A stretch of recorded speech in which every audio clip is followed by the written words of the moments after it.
The Moonstone had not spoken in 500 years. I knew this before I took my seat at the summer throne. I had known it since I was a boy watching my father preside over the same trial, the same procession of hopeful pack lords pressing their best candidates forward, the stone receiving each palm with complete indifference. My father used to say the Moonstone did not sleep. It waited. I had stopped believing him somewhere around my 30th year, and by the morning of my 51st midsummer gathering, I had come to think of the trial as a ceremony we kept, because our grandmothers kept it. A beautiful hollow tradition, like lighting candles for a fire that had already gone out. I sat on the carved seat of pale stone and watched the lords arrange themselves across the courtyard.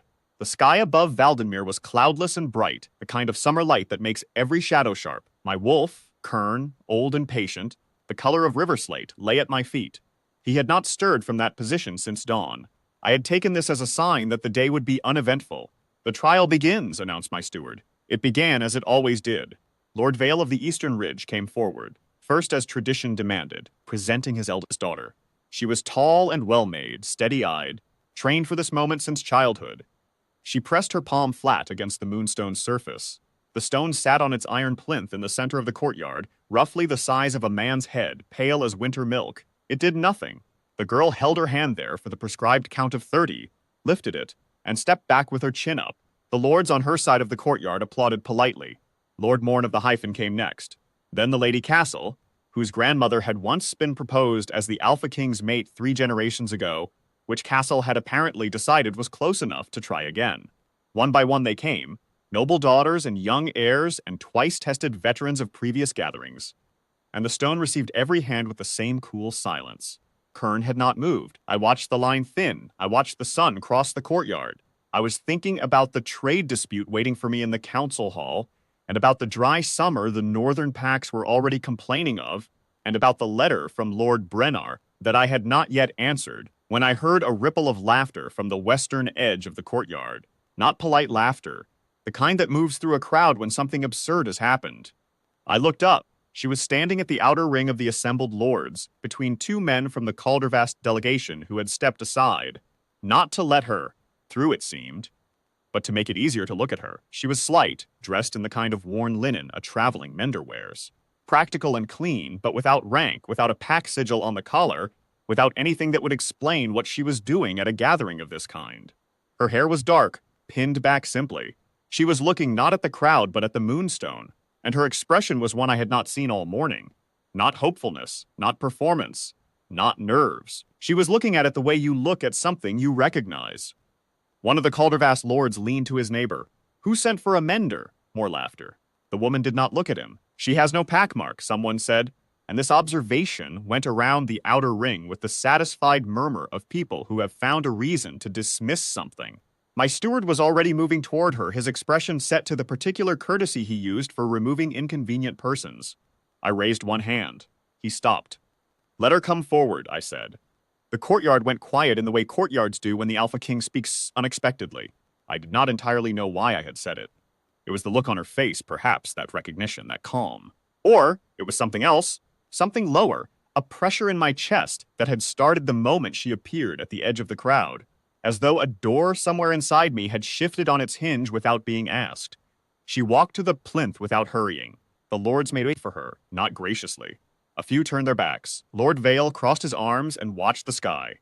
One of the Caldervast men said something to his neighbor that I could not hear but whose general shape I understood. Laughter moved through the delegation again. Quieter now, the private kind.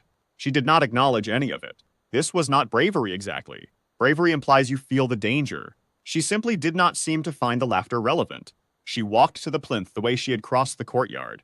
Steadily, without apology, her eyes on the stone and nowhere else.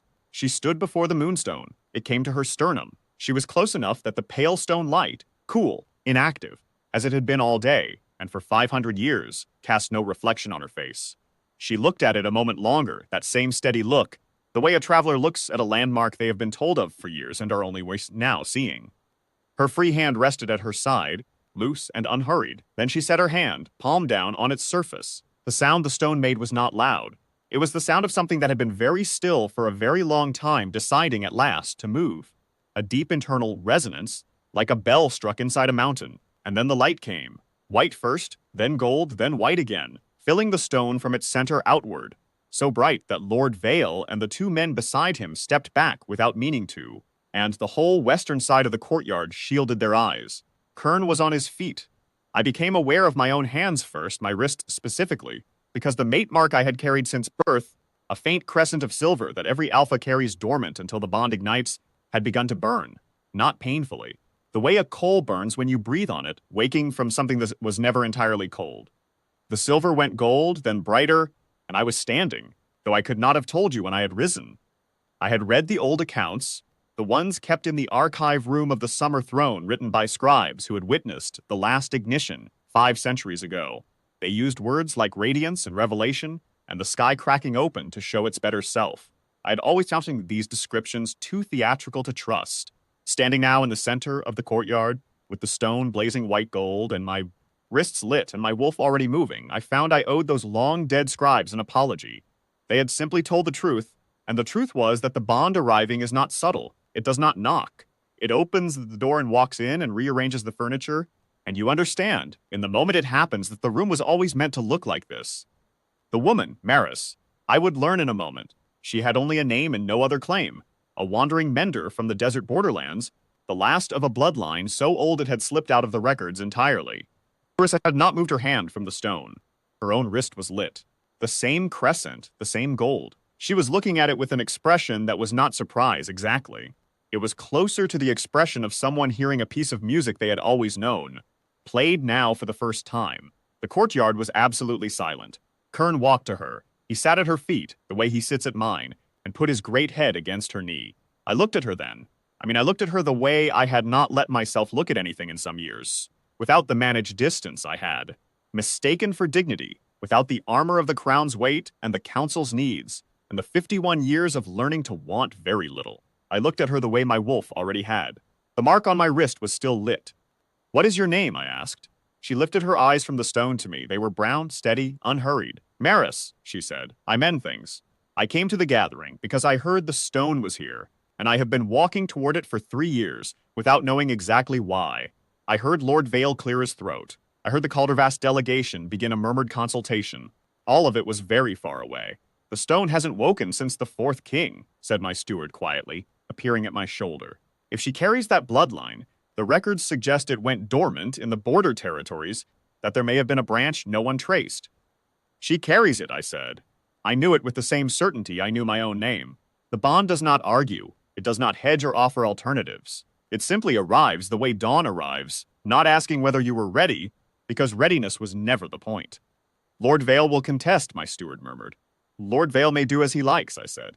I descended the 3 steps from the plinth dais to the courtyard floor. The lords watched me. I crossed the space between us, 12 paces, the light of the stone picking up gold in the worn wool of her traveling cloak, and I stood before her, close enough that I could see the mate mark on her wrist clearly bright and steady, matching my own in shape and in warmth. "You said you have been walking toward the stone for 3 years," I said. "Do you know what that means?" She considered this seriously. "I thought it meant I was eccentric," she said. "My previous employer found it troubling."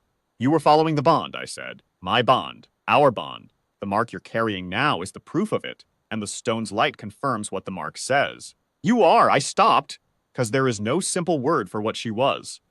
"You are the mate the stone has kept the seat empty for," I said, "for 5 centuries.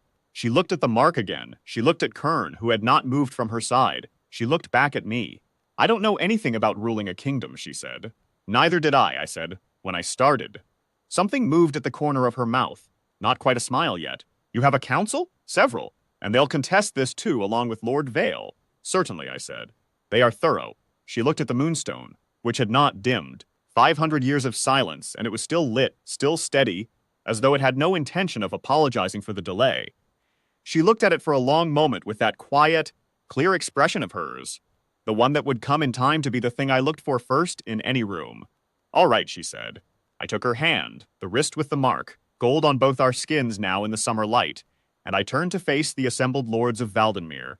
Kern stood at our feet. The stone held its light behind us. "This is Maris," I said, and my voice carried across the silent courtyard the way a voice does when it is saying something it has needed to say for 500 years. "The stone has named her. The bond has named her. I name her. She is Luna of Valdenmere, and this trial is closed." Lord Vale did not applaud. The Caldervast delegation stood rigid, but the pack lords from the Northern Reach, who are old enough to remember what their grandmothers told them about the stone's light, went to one knee without being asked. First 3 of them, then 6, then every lord from the Reach in a long, quiet ripple, until the sound of it was simply the sound of the courtyard going still. Maris watched this with her characteristic seriousness. Then she looked down at Kern, who had lain back down across both our feet with an air of profound satisfaction. Does he do that to everyone? She asked quietly. No, I said. Only to things he considers his. He is very heavy. You will find, I said, that he does not consider this relevant. He has strong opinions about what belongs to him, and he acts on them without consulting anyone. I have tried over many years to reason with him about it. I recommend against it. She considered this. He and I may have something in common then, she said. The corner of her mouth moved again, and this time it completed itself. A small, warm, real thing, the first smile I had seen from her, and I understood, holding her hand in the summer light with the Moonstone still burning behind us and my wolf unmovable at our feet, why the stone had waited 500 years. Some things are worth waiting for. The stone had simply known sooner than I did. I did not let go of her hand.